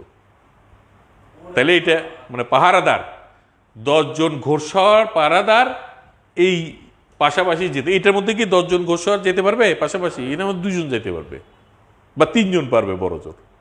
তাহলে ওইটা তাহলে কত মোটা বোঝানোর জন্য সেভাবে করে উদাহরণগুলি দেওয়া হয়েছে।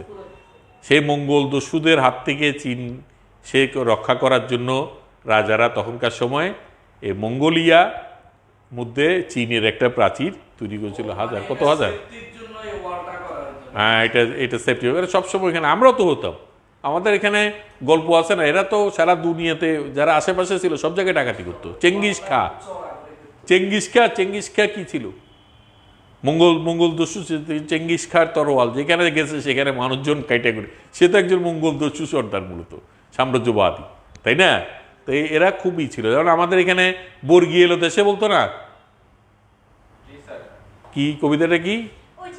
ধান পুরালো, পান ফুরালো, খাজনার উপায় কি, বর্গি এলো দেশে, তারপরে আর কটা দিন সবুর করে রসুন বুনেছি, এরকম। যাই হোক, আমার পুরোটা মনে আসতেছে না। এগুলি, এই সমস্ত কবিতাগুলি তো শুরু তো হয়েছে যে ওই কারণেই, এগুলো এমনি তো আর হয়নি, যে ইতিহাস থেকে এগুলি বেরোয় আসছে, মানুষের অনুভূতি। বাচ্চাদেরকে ঘুমানোর জন্য বর্গির ভয় পাইতো ঘুম পাড়ানোর জন্য। আর আমাদের যুদ্ধ যদি আরও 10 বছর চলতো, 1 বছরে স্বাধীন না হইয়া আরও খাঁটি হইতো, তখনও এই ধরনের গল্প উপকথা। এখন যুদ্ধের কিছু কাহিনী আছে, কিন্তু এরকম উপকথা তৈরি হওয়ার মতো যে বিশাল দিন ধরে যে যুদ্ধ চলা, মানুষের স্ট্রাগল করার যে ব্যাপারগুলি, এগুলি থাকলেই তো গল্প কবিতা বের হয়ে আসে। আমাদের শামসুর রহমানের একটা কবিতা আছে না, কয়েকদিন আগে না ওনার গেল মৃত্যুবার্ষিকী গেল, স্বাধীনতা তুমি রবি ঠাকুরের যেই, উনি তো যুদ্ধের সময় ঢাকায় বন্দি অবস্থায় ছিল, তাই না, ঢাকাতেই ছিল। তো তখন এই যে বন্দিশালা থেকে বোধহয় ওনার কবিতা ওই স্বাধীনতা তুমি তখনকার সময়কার, মানে তার ভিতরে স্বাধীনতার যে আকাঙ্ক্ষা, স্বাধীনতা তুমি রবি ঠাকুরের অজর কবিতা, অবিনাশী গান, ঝাঁকড়া চুলের বাবরি দোলানো মহান পুরুষ, সৃষ্টি সুখের উল্লাসে কাপা, স্বাধীনতা তুমি কাজী নজরুল, স্বাধীনতা তুমি, এরকম আছে অনেক। তারপরে বলছে গ্রাম্য মেয়ের অবাধ সাঁতার, মানে যুদ্ধের সময় কি এভাবে মেয়েরা অবাধে ঘুরতে পারছে, ফিরতে পারছে। উনি স্বাধীনতা বলতে গিয়ে এই জিনিসগুলি খুব সুন্দর। এটা একটা দারুণ কবিতা, আমার খুব প্রিয় কবিতার মধ্যে একটা। এটা বুঝি না, কঠিন, মানে আধুনিক কবিতা আসলে কঠিন। আর যে যত বড় কবি তার কবিতা তত সোজা, কারণ তাদের বাচনভঙ্গিটা তত সহজ। যে ভালো ইংরেজি বলতে পারে সে ইংরেজি বললে মনে হয় আরে ইংরেজি এত সোজা। আর যে কঠিন ইংরেজি বলে, যেমন যে ভালো বাংলা ভাষা জানে, হ্যাঁ, সে যখন বাংলায় কথা বলে দেখবে যে এত সুন্দর সুন্দর সুন্দর। আর যারা কোনো একটা প্রবন্ধ লিখে বাংলা ভাষায় তেমন নেই, তখন কঠিন কঠিন ভাষা। এই নিয়ে প্রমোদ চৌধুরীর একটা আছে, একটা বই পড়া একটা আছে না, ওখানে কি আছে না, যে মনুষ্য কবুলে কি একটা উদাহরণ দিয়েছে না ওখানে, যে বলছে যে এখানে যে আগে পাণ্ডিত্য জাহির করার জন্য কঠিন কঠিন বাক্য ব্যবহার করা হইতো, এখন এই সেই জিনিসটা নেই আর। যাই হোক, আমি তাড়াতাড়ি এটা করে ফেলি, তারপরে পরবর্তীতে ক্লাস আছে আর একটা, ওটার পরে আমি ওই আপনাদের যেই দুইটা প্রশ্ন দেওয়া হয়েছিল সেগুলো নিয়ে কথা বলবো। মডেলিং কি, এটাতে বললাম মাটি দিয়ে তৈরি করে বিভিন্ন মডেলিং দুই ধরনের। একটা হচ্ছে যে মাটি দিয়ে আমি বিভিন্ন ধরনের জিনিস তৈরি করব, আর আপনারা তো করতে হবে, আপনার বাচ্চাদেরকে বলতে হবে না, আপনাদেরকেও করতে হবে। আপনারা প্রতি 2 মাসে, আমি তো এর আগে ঘোষণা দিয়েছিলাম 2 মাসে একটা করে মডেলিং জিনিস তৈরি করবেন। ওটা কীভাবে করবেন আজকে ক্লাসে বলে দিব। ওটা মডেলিংটা হচ্ছে যে মাটি দিয়ে তৈরি করা যে কোনো ধরনের একটা মডেল বলি না আমরা, মডেল মানে একটা অনুরূপ একটা জিনিস বানানো আর কি, একটা পেঁপে বানানো, একটা আম বানানো, হ্যাঁ, এগুলি বাচ্চাদেরকে শিখে তাহলে তাদের আকাশ সম্পর্কে ধারণা হবে। মৌলিক রঙগুলিকে এটা আগে পড়েছি, লাল নীল হলুদ হচ্ছে মৌলিক রং, এগুলি তো গেলই। তারপর হচ্ছে সৃজনশীলতাকে, সৃজনশীলতা হলো যে কোনো ক্ষেত্রে চিন্তা করা, এখানে যেটা লিখেছি আমি সেটা আগে পড়ি, যে কোনো ক্ষেত্রে চিন্তা করার ক্ষমতা, নতুন ধারণা ভাবতে পারার ক্ষমতা হলো সৃজনশীলতা। ও সৃষ্টিশীলতা না, যাই হোক আমি সৃজনশীলতা বলি, একই জিনিস। সৃজনশীলতা হচ্ছে সৃষ্টি, সৃজন কথার অর্থ সৃষ্টি না, হ্যাঁ, কথাটা একইভাবে আসে, ওই একই জিনিস। সৃষ্টিশীলতা সৃজনশীলতা একই জিনিস, যে মানে এই আর আমাদের এই যে বিষয়টা আঁকা আঁকির বিষয়টা, কিছু তো শিল্পকলার বিষয়টা এমন, আপনি যেটা করবেন সেটাই মৌলিক, কিন্তু নান্দনিক নাও হতে পারে। আপনি একটা যে আম আঁকলেন বোর্ডের মধ্যে, এটা আমের মতো না হোক, কিন্তু এরকম করে আম জীবন অন্য কেউ আঁকেনি। একটু পৃথিবীতে ন্যাচারাল ফর্ম কোনোখানেও আমরা যে টিপসই দিই না, এটা কেন দিই? কারণ এই যে মানুষের যে হাতের মধ্যে যেই করের যেই রেখাগুলি আছে, এগুলি এই যে 500 কোটি মানুষ পৃথিবীর, এক একজনের এক এক রকম। তারপরে চোখের ভিতরে আরেকটা শুরু হয়েছে, এখন চোখ দিয়েও করে। হ্যাঁ, আমরা যখন ন্যাশনাল আইডি কার্ড করছি তখন চোখেরও একটাই নিছে না, রেটিনা। এগুলি এক এক মানুষের এক এক রকম। এই দুইটা জিনিস যদি কারোর সাথে কারো মিলে, অনেক সময় বিভিন্ন প্রিন্ট নেওয়ার খাতিরে ছাপ হলো, তখন চোখটাই করে কাজ করে। এগুলি আছে আমাদের যে স্মার্ট কার্ড দিয়েছে, এগুলিতে এই রেকর্ডগুলি ছিল। তো যাই হোক, সেটাই আমি বলতে চাচ্ছি যে আমাদের এই চারুকলার ক্ষেত্রে আপনি যদি একটা আম বানান মাটি দিয়ে, একটা কলা বানান বা একটা পেঁপে বানান, এরকম আর কেউ বানায় না এই দুনিয়াতে। একই রকম করে কেউ বানাতে পারবে না। হয় তার থেকে সুন্দর হবে, নাহলে তার থেকে খারাপ হবে, একটু হইলেও সূক্ষ্ম পরিমাণ বেশ কমও হবে যদি ছাঁচে না ফেলেন। কিন্তু আপনি যদি ছাঁচে ফেলে করেন তখন, যেমন প্রতিমা বানায়, দুর্গা প্রতিমা বানায়, এই বানায়, কুমাররা বানায় না, চেহারা সব একরকম, এটা ছাঁচে ফেলে দেয়। এই জন্য ওগুলির মধ্যে শিল্প, ওগুলো হচ্ছে অরিয়েন্টাল আর্ট, ওগুলো কিন্তু ভাস্কর্য না। আমরা ভাস্কর্য আর পুতুলের মধ্যে কিছু গুলিয়ে ফেলি। পুতুল এক জিনিস বা ভাস্কর্য আর ভাস্কর্য শিল্পীরা যেটা যার রিয়েলিটির চাইতেও যার ভিতরে আবেগটা প্রকাশিত বেশি হয়, সেটা হচ্ছে ভাস্কর্য। হ্যাঁ, যেমন অপরাজেয় বাংলা, ওখানে মানুষগুলিকে দেখতে একদম হুবহু মানুষের মতো মনে হলেও একদম সূক্ষ্মাতি সূক্ষ্ম ব্যাপারগুলি নাই, কিন্তু তার তার আবেদনটা কত ভালো শৈল্পিক, যে মুক্তিযুদ্ধের সময় বাংলাদেশের একটা হচ্ছে নারী পুরুষ নির্বিশেষে, আর একটা হচ্ছে যে বাংলাদেশের নারী পুরুষ নির্বিশেষে, আরেকটা হচ্ছে যে পেশার সব ধরনের ইরা, যেমন যুবক আছে, ক্ষেতমজুর আছে, আবার মহিলা আছে, এরা একই সাথে যে যুদ্ধে অংশগ্রহণ করেছিল, এই বাংলাকে কেউ হারাতে পারবে না, সেটা অপরাজ্য বাংলা নাম দিয়েছে আমাদের সরাসরি টিচার আব্দুল্লাহ খালিদ, ওনার তৈরি করা। ময়নামতি কোথায় অবস্থিত এতক্ষণে বলে ফেলছি, এটা নিয়ে আমি আর যাচ্ছি না। তারপর হচ্ছে যে লোকশিল্প বলতে কি বোঝায়, লোকশিল্প বলতে কি বুঝি আমরা, লোক কাজ অনেক কিছু আছে, কিন্তু যেটার মধ্যে চিন্তা থাকে, যেমন নকশি কাঁথা বানাচ্ছে, কত রকম নকশি কাঁথা হচ্ছে, ডিজাইন ডিজাইন, সব কি শিল্প? সব শিল্প না। যে কাঁথাটার মধ্যে কারুকাজ বেশি, কোনো একটা ভাব ফুটে উঠছে, হ্যাঁ, সেটাই হচ্ছে যে শিল্প। তালপাতা সেপাই, তালপাতা সেপাই কি জানেন? মেলায় একসময় একটা পাওয়া যেত,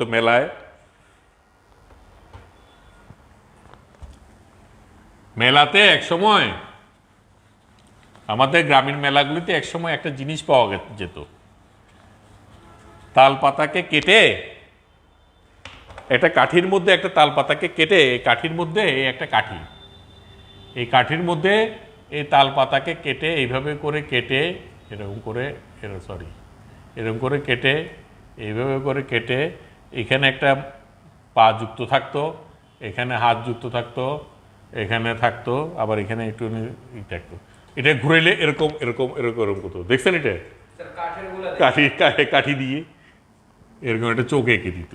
এটা একটা সুন্দর একটা শৈল্পিক জিনিস, এই জন্য এটা একটা লোকশিল্প, তালপাতার সেপাই। তারপরে শখের হাড়ির মধ্যে সুন্দর করে যদি আলপনা টালপনা করে কাজ করে, সব হাড়ি কি আর লোকশিল্প? যে হাড়ি বাতিল বিক্রি করে এগুলি কি লোকশিল্প? এগুলি কুটির শিল্প, এগুলি লোকশিল্প না। এই লোকশিল্প হচ্ছে যে যখন হাড়িটার মধ্যে সত্যিকার একটা হাড়িটা সুন্দর করে তৈরি করা হয়েছে, হ্যাঁ, এটার একটা শিল্প গুণ আছে, এটা দামও বেশি, এটা একটা লোকশিল্প। 1 ঘন্টা পার হয়ে গেছে একটা ক্লাসে। আচ্ছা যাক, তারপরে এরপর আবার ব্যবহারিক ক্লাসে তো বেশি সময় লাগবে না, সেই জন্য আমি ব্যবহারিক ক্লাস না, ওই আপনাদের মডেলিং নিয়ে বলবো, সেই জন্য আমি এটাতে একটু সময় বেশি নিয়ে ফেলতেছি, অসুবিধা নেই। এভাবে গেল, তাহলে আপনারা বুঝতে পারছেন তো লোকশিল্প বলতে কি বুঝে? যে লোকায়ত ভাবে গ্রামের সাধারণ মানুষ দিয়ে তৈরি হওয়া যে সমস্ত মানে আমাদের যেই ব্যবহার্য সামগ্রীর মধ্যে যখন একটা নান্দনিক দিক ফুটে ওঠে, তখন সেটাকে আমরা লোকশিল্প বলি। যেমন বিড়ালে যাতে দুধ খেতে না পারে বা ইলিশ মাছ খেতে না পারে, গ্রাম দেশে ঝুলিয়ে রাখে, যেটাকে বলে শিকা, তাই না? সেটা হচ্ছে শিকা। কিন্তু এই শিকাটা যখন ডিজাইন করে বিভিন্ন রকম ঝালর টালর দিয়ে দামি এই পাট দিয়ে তৈরি করা হয়, একটু সুন্দর করে ডিজাইন করা হয়, তখন এটা শিল্প হয়ে যায়, যেটা পরবর্তী সময়ে আমাদের আড়ং টারং এরা এগুলি আবিষ্কার করে। আরেকটা জিনিস হচ্ছে যে যেমন ধরেন লোকশিল্প, আরেকটা হচ্ছে কি, যেটা হচ্ছে গানের মধ্যেও হতে পারে, জারি সারি ভাওয়াই, এগুলো লোকশিল্প না, এগুলো গান, কিন্তু এগুলি শিল্প তো। নিজেরা বানিয়ে টানিয়ে দীর্ঘক্ষণ বসে মাসের পর মাস লিখছে, তারপরে রাতের পর রাত কাভার করে দিয়েছে লোককাহিনী বলতে বলতে। আর এটা আছে না, গ্রামে একটা লোক দাঁড়িয়ে আছে একটা মেলাতে, ছবি দেখে দেখে গাজীর পট, গাজী সমুদ্র, এই কি বলে সুন্দরবন এলাকার, এগুলি আবার ওই সমস্ত এলাকায় আছে পটচিত গাজী, তারপরে যাচ্ছে, তারপরে একটা জায়গায়, তখন তো আর টেলিভিশনই ছিল না। আমি আজকের প্রেক্ষিতে এগুলি ভাবলে, হ্যাঁ, ওইটাকে বলে গাজীর পটচিত্র, ঠিক আছে? এটাকে পুরো হচ্ছে পট মানে কোনো কোটাকাটি না, এটা হচ্ছে যে একটা পটভূমি, এই পটভূমির মধ্যে নিয়ে কাপড়টা রোলিং করা থাকে, উপর থেকে রোল থেকে ছাড়তে ছাড়তে নিচের দিকে আস্তে আস্তে পড়তে থাকে, ওই গল্পটা বলতে থাকে সে। আগে তো, এখন তো আমরা টেলিভিশনের সামনে বসে নাটক দেখি না, তখন তো আর টেলিভিশন ছিল না, তখন ওইটা দেখে মানুষের মধ্যে চিন্তা শক্তি আগে কেন ছিল বেশি? কারণ আমরা সূত্র দেখে ভাবতাম বেশি, এখন তো আমরা ভাবি না, কারণ বাবার আগে সব কিছু চলে আসে, বাবার আগে ছবি একটা চলে আসে, এখন আমি কি ভাববো সেটা আমাকে প্রভাবিত করতেছে। রেডিও টেলিভিশন বাজে জিনিস তো কেন? কারণ একটা গান, একটা সুন্দর একটা রবীন্দ্রসঙ্গীত, একটা নজরুল সঙ্গীত আপনার ভিতরে একটা চিত্রকল্প তৈরি করতেই পারে না? এখন আপনার ভিতরে যে চিত্রকল্প তৈরি করবে, আপনার ভিতর কি সেটা তৈরি করবে? এক একজনের ভিতরে এক এক রকম, তার ভিতরে অনুভূতি এক একজনের ভিতরে এক এক রকম না। তাহলে এটা চিত্রকল্পটাও ভিন্ন হয়ে যাবে তার কাছে চিত্রকল্পও হয়ে যাবে ভিন্ন।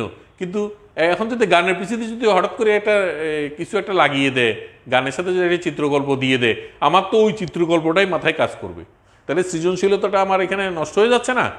তো এই জিনিসটা ঠিক না। আজকালকার দিনে দেখা যাচ্ছে অনেক বড় বড় শিল্পীরাও দেখা যাচ্ছে তার নিজেকে পালিশ টালিশ করে টোরে এসে হাত পা নেড়ে টেরে গান গাইতেছে। আরে গানের প্রধান উদ্দেশ্য তো সুর এবং কথা, এগুলি হারিয়ে যাচ্ছে, আমাদেরকে প্রভাবিত করার চেষ্টা করছে। আমি তো সিনেমার গান শুনে, সিনেমার গানেও তো অনেক কিছু আছে যে চিত্রকল্প তারা নিজের মতো করে দিয়ে দেয়, ব্যাকগ্রাউন্ডে গানটা, সেটা ঠিক আছে।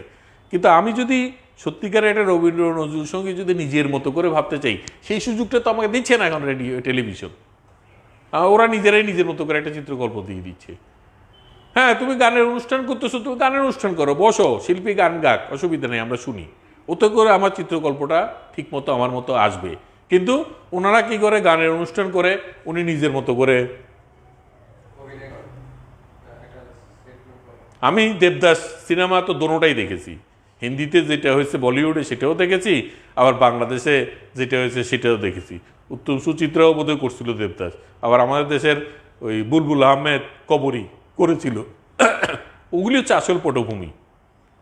আর আর বোম্বের দেবদাসকে কি বানাইছে, বোম্বাই স্টাইলে বানাই দিছে, তাই না ব্যাপারটা?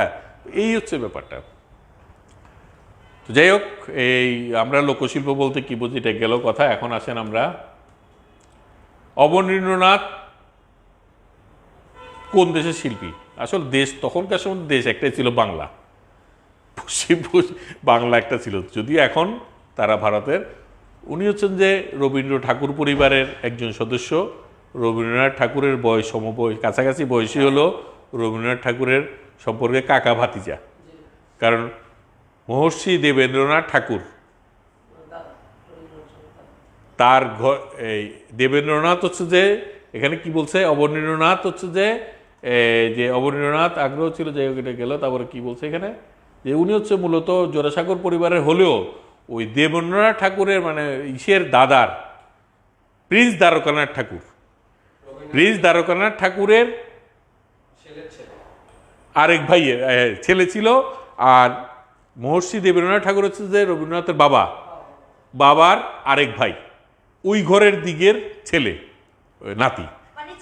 মানে রবীন্দ্রনাথ অন্য লাইনের, যে ওরা হচ্ছে যে কাকা ভাতিজের সম্পর্ক। উনি বাংলাদেশের মানে ইউরোপিয়ান, তো ওদের তো টাকা পয়সার ইটি ছিল না, উনি ওই ঠাকুর পরিবারের অরিজিনাল আর্টিস্ট কিন্তু উনি। রবীন্দ্রনাথ সাহিত্য, কিন্তু অবনীন্দ্রনাথ মূলত এই বাংলায় মানে আমাদের প্রাচীন বাংলায় থেকে শুরু করে আধুনিক চিত্রকলার জনক বলা হয় ওনাকে। কারণ উনি ওয়েস্টার্ন, ওনার ছবি টবি সব রিয়েলিস্টিক ছবি, এই আঁকা সেই আঁকা, এগুলো রিয়েলিস্টিক ফর্মে বেশি আছে, ইউরোপীয় স্টাইলে উনি বেশি এঁকেছে। তো যাই হোক, এটা আপনারা একটু ভালো করে দেখে নেবেন। যেমন এখানে বলছে তার উল্লেখযোগ্য চিত্রকর্ম হচ্ছে ব্রহ্ম, তাই সূর্যতা, তখনকার সময় যেগুলি ধর্মীয় বিভিন্ন ব্যাপার স্যাপার নিয়ে লিখতো, এগুলি সে লিখতো। আবার যেমন তার বিখ্যাত ক্ষীরের পুতুল, ভূতত্ত্ব, তার লেখা, তারা তো আসলে ঐতিহাসিকভাবে। কাইম চৌধুরীর নাম আপনারা শুনেছেন। কাইম চৌধুরী কে ছিল?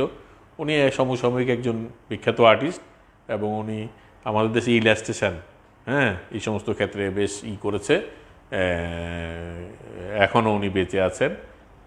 কাইম চৌধুরী বেঁচে আছে না? বেঁচে আছে তো বোধহয়, এখনও আছে। যাই হোক, উনি 86 সালে 21শে পদক লাভ করেছিলেন, ঢাকা ইউনিভার্সিটির টিচার ছিল।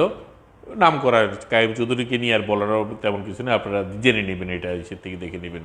তখন লাস্কো গুহা, আমি তো যখন গুহা চিত্র করিয়েছি তখন লাস্কো গুহা সম্পর্কে, হ্যাঁ, লাস্কো গুহা সম্পর্কে বলা হয়ে গেছে, এটাও দেখবেন আপনারা। ফ্রান্সে আবিষ্কৃত হয়েছে লাস্কো গুহা, এবং এটা প্রায় আজকে থেকে, এখানে 17,000 লিখছে, 17,300 বছর আগে লিখছে, আসলে এটা আরও 20-30 হাজার বছর আরও আগের। ইজেলটা কি জিনিস? এরকম একটা জিনিস, 3 খুঁটি দাঁড়িয়ে ছবি আঁকার জন্য যেটা ব্যবহার করা হয়, কাঠের তৈরি, এটাকে ইজেল বলা হয়। আর হচ্ছে সেকেন্ডারি রং কাকে বলে এটা তো আপনারা জানেন। আমরা আগে প্রাথমিক রং বলছে না, লাল নীল হলুদ।